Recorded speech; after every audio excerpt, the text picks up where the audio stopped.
Good morning everyone, welcome to পিকুস blog and lifestyle. তোমরা সকলে কীরকম আছো? আশা করছি ভালো আছো। আমি এই সকালবেলার কুয়াশা দিয়েই আমি আমার ব্লগটা শুরু করছি। আজ সরস্বতী পুজো, সকলকে শুভ সরস্বতী পুজো। তো দেখো, এখন বাজে 8:45 আর চারতলায় ছাদে উঠে দেখো কি অবস্থা, চারপাশের কিচ্ছু দেখা যাচ্ছে না। আমি শুনেছি যে মালদায় এরকম প্রায় কুয়াশা পড়ে থাকে। তো আমার এই ফার্স্ট টাইম এরকম কুয়াশা দেখা, যে একদম কিচ্ছু দেখা যাচ্ছে না। 9টা বাজতে যাচ্ছে কিন্তু কোনো কিচ্ছু দেখা যাচ্ছে না, এরকম অবস্থা। খুব আবছা আবছা মতো, যত সময় যাচ্ছিল খুব আবছা আবছা মতো দেখা যাচ্ছে। আর ঠান্ডাটাও কিন্তু প্রচণ্ড পরিমাণে লাগছিল। তো আমি ভাবছি যে আজকে মেয়েকে অঞ্জলি দিয়ে নেবো, যেহেতু সোমবার কোথাও দেওয়ার মতো নেই, আর স্কুলেও যাবো কিনা জানি না। তার জন্য ভাবলাম যে মেয়ের আজকে বান্ধবীর বাড়িতে 12টার পরে পুজো হবে, তো ওখানেই ভেবেছি যে অঞ্জলিটা দিয়ে নেবো। এত কুয়াশা দেখে এসে আমার তো মাথায় টেনশন উঠে গেছে যে এত ঠান্ডার মধ্যে সকাল সকাল মেয়েকে স্নান করিয়ে রেডি করাবো কিভাবে। প্রত্যেক দিনই যতই ঠান্ডা পড়ুক না কেন আর যাই হোক না কেন, মেয়ে ছোট্ট থেকে এখনও পর্যন্ত প্রতিদিন ও স্নান করে। কিন্তু ওর একটা এই ভালো দিক আছে, আমার মা বলে যে প্রত্যেক দিন ছোট বাচ্চা হোক কি বড় হোক, স্নান করলে অর্ধেক রোগ ব্যাধি কমে যায়। তো এই দেখো, ওকে ব্রাশ করিয়ে দিলাম। ওনার আবার দুজনকেই লাগবে। আমি ব্রাশ করাবো, পাপা মুখ ধোয়াবে, আমি যদি মুখ মুছিয়ে দিই তো পাপা জল খাওয়াবে, এরকম একটা ব্যাপার। তো আজকে মাংস টাংস কিছুই খাবো না, যেহেতু রবিবার। তার জন্য সমস্ত বাজার হাট করে রাখলাম, সারা সপ্তাহ বর করে এনেছে। তা ওকে বললাম তুমি কিছুটা ধো, আমি কিছুটা ধোবো। তো ও ধোয়া পাগলা করলো সমস্তটাই। তা আর আমি এদিকে দেখো ওর জন্য রান্না বসিয়ে দিয়েছি। সকালবেলা করেছিলাম রুটি আর আলু চচ্চড়ি, আর মেয়ে একটা রুটি খেয়েছে গুড় দিয়ে, আর আমরা একটু আলু চচ্চড়ি দিয়ে রুটি খেলাম। আমরা যাব ওখানে, বললাম মেয়ের বান্ধবীর বাড়িতে পুজো দিতে। ওখানেই দিদি বলল যদি আমি ভোগ করি ওখানে একটু খেয়ে নিও, মানে ওদের বাড়িতে একটু ভোগ খেয়ে নিতে। তো আমি বরের মাপেই রান্না করছি, রান্না করব রাত্রেবেলা। ওর মাপে একটু মাছের ঝোল করে নিলাম। ওকে জিজ্ঞেস করলাম যে মাংস খাবে না মাছ খাবে, তো ও বলল যে আমার জন্য একটু মাছের ঝোল করে নাও, বাটা মাছের ঝোল একটু করে দাও। তো ওর জন্য বাটা মাছের ঝোল করলাম সমস্ত রকম সবজি দিয়ে, আর একটু ভাত করে দিলাম। এবার দেখো স্নান টান করে ঠাকুর ঠাকুর দিয়ে মেয়েকে রেডি করছি। এইবারে মেয়ে বায়না করে শাড়ি কিনেছে, আর একটা লেহেঙ্গা মতোও কিনেছে। ওইটা বলল যে আমি যেদিনকারে পাপার স্কুলে যাব সোমবার, সেদিন ওই লেহেঙ্গাটা পরবো, আর আজকে তুমি শাড়ি পরিয়ে দাও। তো আজকে দেখো শাড়ি পরিয়ে দিয়েছি। আর ও যখনই নিচে নামবে, আগে ওপরের আন্টিকে ডাকবে, মানে আমাদের পাশে যে থাকে তাকে, তারপরে এই আমার বাড়িওয়ালাকে ডেকে তারপরে ও যাবে। আর আসবার সময়ও সেম ওরকম ডাকবে যে আন্টি চলে এসেছি বলে, তারপরে কিন্তু ঢুকবে। আর এইদিকে দেখো শাড়ি পরে ওর এত মজা লাগছে, ছোট বাচ্চার এত আনন্দ হয়। আমিও ছোটবেলায় খুব আনন্দ পেতাম শাড়ি পরতে, তবে তখন না এত ছোট ছোট শাড়ি বাচ্চাদের মাপে ওঠেনি। আমরা কিন্তু এই বড়দের শাড়িকেই ভাঁজ করে আমাদেরকে পরিয়ে দিত আমার পিসি। ফটো তুলবো তো খুব তখনও আনন্দ হতো, আর এখন মেয়ের বেলাতেও খুবই আনন্দ হচ্ছে। প্রথমে না ওর পাপা একটু মানাই করছিল যে শাড়ি টাড়ি পরতে হবে না, কোথায় নজর টজর লেগে যাবে। তো আমি বললাম যে ছোট বাচ্চা, ওর মন চাইছে যখন পড়ুক, শুধুমাত্র তো আর ও পড়বে না, আরও সকল বাচ্চারাই পড়বে। আর এই দেখো দিদি বাড়িতে চলে এসেছি।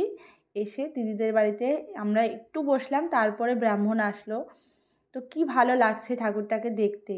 আমারও ইচ্ছে ছিল যে বাড়িতে পুজো করব, কিন্তু বোঝোই তো ভাড়া বাড়িতে রয়েছি, এখানে সেরকম কাউকে চিনি না, ব্রাহ্মণ ট্রাহ্মণ। তারপরে দিদি বলল আমার বাড়িতে তো পুজো হবেই, ওখানেই দিয়ে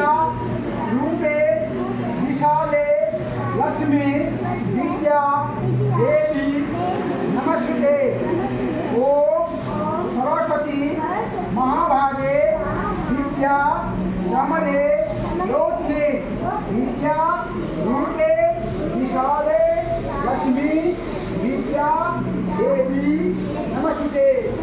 ও সরস্বতী মহাভাগে বিদ্যা রমণে লোটনে।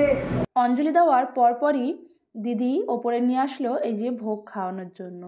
তো আগেই বলেছিলাম যে দিদি বলেছিল যে প্রিয়াঙ্কা যদি ভোগ করি এখানে দুপুরবেলাটা ভোগ খেয়ে নিও। আর খিচুড়িটা অসাধারণ হয়েছিল, তার সাথে বাঁধাকপিটাও দুর্দান্ত। তো আমি আর মেয়ে খেলাম। খেয়ে দিয়ে বাড়ি চলে আসলাম। আর আমার মেয়ের কাণ্ড দেখো, বাড়ি এসে এসেই ওর মাথায় এখন ড্রয়িংয়ের ভর করেছে। না কি করবে, ওকে ফোনটা দিতে হবে, ও নিজে নিজে দেখে দেখে ওর মনে যেটা ইচ্ছা হবে ড্রয়িং করবে। তো ওর পাপা এক কথাতেই ওকে দিয়ে দিয়েছে। আমার মেয়ে ছোট থেকে, আমি অনেক ছোট থেকে ওকে ড্রয়িংয়ে দিয়েছি, কিন্তু কোনো রকম কোনো ইন্টারেস্ট দেখাতো না ড্রয়িংয়ের প্রতি। এখন এই আন্টিটার কাছে গিয়ে, মানে এই মেয়েটার কাছে গিয়ে ড্রয়িংটা ওর মোটামুটি মনে ধরেছে। আর দেখো ছোট বাচ্চা মোটামুটি ভালোই এঁকেছে দেখে দেখে। বর তো বলছে যে বাহ, তুই বেশ সুন্দর এঁকেছিস তো। হয়তো সেরকমভাবে হয়নি, কিন্তু ছোট বাচ্চা, একটা 6 বছরের বাচ্চা যতটুকু দরকার ঠিক ততটুকুই এঁকেছে। আমার তো খুবই ভালো লেগেছে এটা দেখে, যে আমার মেয়ে নিজের ইচ্ছে থেকে ফোন দেখে দেখে আঁকছে। জানো তো, আমরা আলোচনা করছিলাম, আমার বড় জায়ের ছোট মেয়েটাও, ও ঠিক বাড়িতে বসে থাকলে কিছু না কিছু করতে থাকে, নয় ক্লে দিয়ে, নয় এই পেন্সিল রবার দিয়ে কিছু না কিছু আঁকতে থাকে, মানে কিছু নতুন ধরনের বানাতে থাকে। ওইটাই দেখি আমার মেয়ের মধ্যে দেখতে পাই। এটা হলো পরের দিন, মানে সোমবার। আমার কথা ছিল স্কুলেই বরের সঙ্গে যাব। আবার ওইদিকে কথাও হচ্ছিল যদি বরের স্কুলে না যাই তাহলে বান্ধবীদের সাথে বেরাবো। তো একদিকে মন খারাপ লাগছিল যে বান্ধবীদের সাথে বেরাতে পারলাম না, আবার একদিকে আনন্দও লাগছিল। আমার বরের স্কুলে 11 বছর জয়েন করেছে। এই 11 বছরের মধ্যে এই ফার্স্ট টাইম আমি যাচ্ছি ওর স্কুলে, কারণ কোনো দিনই আমার সেরকমভাবে সুযোগ হয়ে ওঠেনি।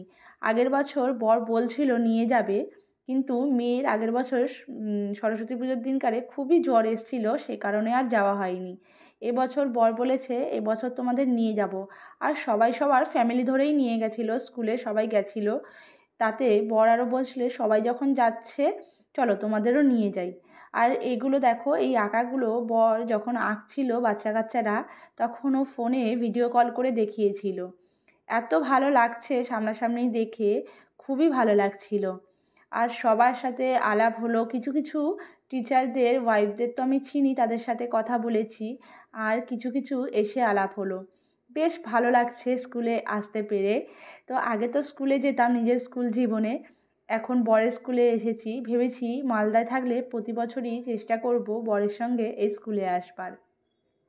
মেয়ে বিশেষ করে প্রচণ্ড আনন্দ পেয়েছে।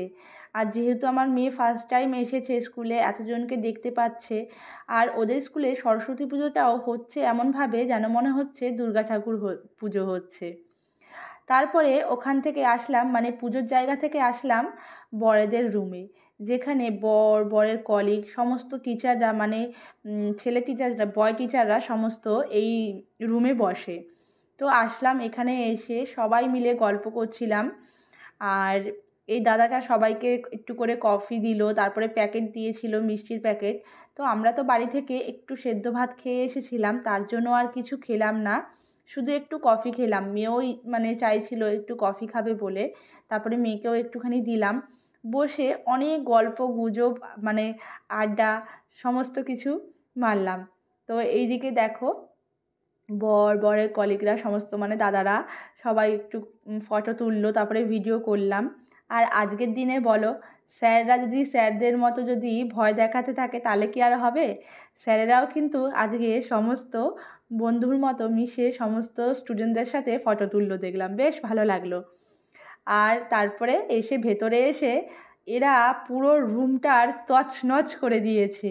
খাতা কোথায়, ডায়েরি কোথায়, লাঠি, মানে পরের দিন ওরা যখন ক্লাসে যাবে মার্কার পেন টেন হয়তো কিছুই খুঁজে পাবে না। ওরা কিন্তু টিচার খেলছে, রাই হয়েছে টিচার আর 3জন হয়েছে স্টুডেন্ট।